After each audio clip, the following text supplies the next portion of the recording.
Hello my friends, how are you today? My day's off to a pretty darn good start. I got two big watermelons yesterday. I bought some from a younger cousin of mine for some fundraiser at the school and cut one this morning. It was good. And then I went to our local, we have this little market. They don't have very much there on Saturday mornings, but they do have the watermelon guy. And I bought 3 Whoppers for $8 a piece. Those I'm really excited about. So yeah, anytime I score all that melon, it's a good day. Let's get right to it. Today I want to talk about how you are not your mind, the watcher. I do videos every day. Usually I'm doing them on food, on the raw food diet, on a plant-based diet, but on the weekends I like to go off a little bit and sometimes talk about my mindfulness practice, sometimes talk about meditation. So if you're not already done it, please hit that subscribe button now and come on and join the channel. Last week, after I did that reading, I got more curious and did a little bit more reading, and I had to just order. It makes it too easy. Sometimes you can just push that button and a book arrives. So I bought that book, The Power of Now by Eckhart Tolle. That I read from last week, and I had another little, I was trying to go, I was going through it. It just came yesterday, so I was going through it last night. And I kind of wanted to read from this book. I knew it was going to come either yesterday or today, so I was like, I'm gonna do something for my weekend talk from this book, but I didn't know what yet. So I'm going to start out. I found, I think, a good one to start with from this book for a reading. This watcher, this concept of the watcher is something I've been very aware of since I began my mindfulness meditation practice about 1.5 years ago now. And it's always like, you know, that concept of the watcher, you'll understand in a minute, but as soon as I saw the word the watcher and something about the watcher, it just came out right away because I resonated with that. All right, freeing yourself from your mind. What exactly do you mean by watching the thinker? When someone goes to the doctor and says, I hear a voice in my head, he or she will most likely be sent to a psychiatrist. The fact is that, in a very similar way, virtually everyone hears a voice or several voices in their head all the time. The involuntary thought processes that you don't realize you have the power to stop, continuous monologues or dialogues. You have probably come across mad people in the street incessantly talking or muttering to themselves. Well, that's not much different from what you and all other normal people do, except that you don't do it out loud. The voice comments, speculates, judges, compares, complains, likes, dislikes, and so on. The voice isn't necessarily relevant to the situation you find yourself in at the time. It may be reviving the recent or distant past, or rehearsing or imagining possible future situations. Here it often imagines things going wrong and negative outcomes. This is called worry. Sometimes this soundtrack is accompanied by visual images or mental movies. Even if the voice is relevant to the situation at hand, it will interpret it in terms of the past. This is because the voice belongs to your conditioned mind, which is the result of all your past history as well as all the collective cultural mindset you inherited.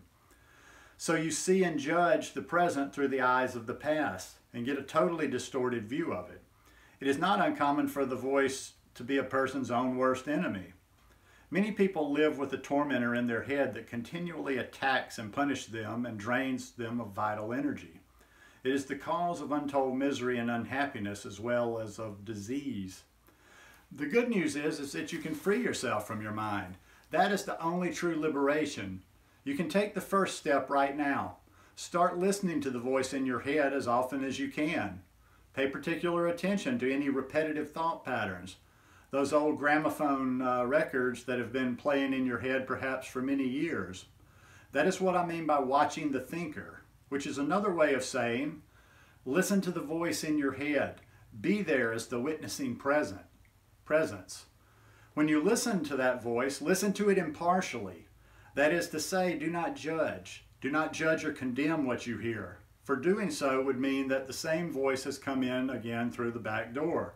You'll soon realize there is the voice, and here I am listening to it, watching it. This I am realization, the sense of your own presence, is not a thought. It arises from beyond the mind. So when you listen to a thought, you are aware not only of the thought, but also of yourself as the witness of the thought. A new dimension of consciousness has come in. As you listen to the thought, you feel a conscious presence, your deeper self, behind or underneath the thought, as it were. The thought then loses its power over you and quickly subsides, because you are no longer energizing the mind through identification with it. This is the beginning of the end of involuntary and compulsive thinking. When a thought subsides, you experience a discontinuity in the mental stream, a gap of no mind. At first the gaps will be short, a few seconds perhaps, but gradually they will become longer. When these gaps occur, you feel a certain stillness and peace inside you. This is the beginning of your natural state of felt oneness with being, which is usually obscured by the mind. With practice, the sense of stillness and peace will deepen. In fact, there is no end to its depth. You will also feel a subtle emanation of joy arising from deep within, the joy of being. It is not a trance-like state, not at all. There is no loss of consciousness here. The opposite is the case. If the price of peace were lowering of your consciousness and the price of stillness a lack of vitality and alertness, then they would not be worth having. In this state of interconnectedness, you are much more alert, more awake than in the mind-identified state. You are fully present. It also raises the vibrational frequency of the energy field that gives life to the physical body. As you go more deeply into this realm of no mind, as it is sometimes called in the East, you realize the state of pure consciousness.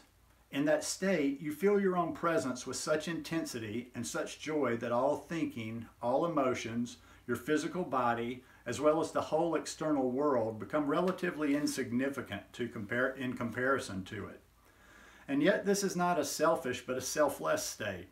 It takes you beyond what you previously thought of as yourself.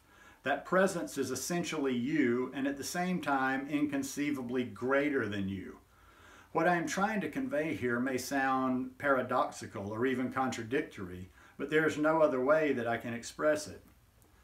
Instead of watching the thinker, you can also create a gap in the mind stream simply by directing the focus of your attention into the now. Just become intensely conscious of the present moment. This is a deeply satisfying thing to do. In this way, you draw consciousness away from mind activity and create a gap of no mind in which you are lightly alert, the opposite, in which you are highly alert and aware, but not thinking. This is the essence of meditation. In your everyday life, you can practice this by taking any routine activity that normally is only a means to an end and giving it your fullest attention, so that it becomes an end in itself.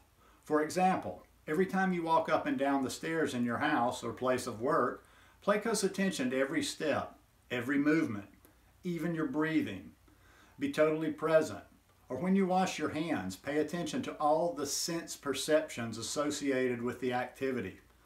The sound and feel of the water, the movement of your hands, the scent of the soap, and so on. Or when you get into your car after you close the door, pause for a few seconds and observe the flow of your breath. Become aware of a silent but powerful sense of presence. There is one certain criterion by which you can measure your success in this practice: the degree of peace that you feel within.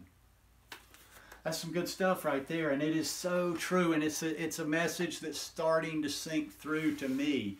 Is tuning more into that. As I meditate more and more, I come more to an understanding of it, and you get glimpses of it, and the glimpses get a little bit longer, you know, where you realize like you were watching the watcher.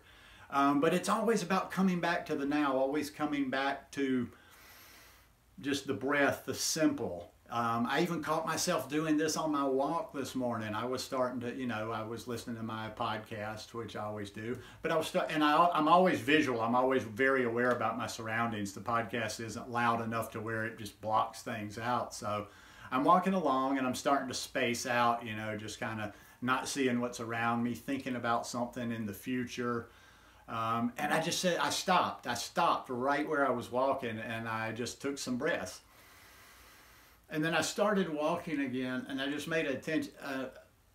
I was just like scanning like that, and I was trying to make sure I was taking in as much of everything as possible and being in the now. And when we are in the now, when we're aware of those, we're aware of the chatter that's going on in our head, but when we start seeing it a little bit more just kind of as a movie screen and we're just aware of it, but we don't give it a lot of attention, eventually it goes out of your mindset.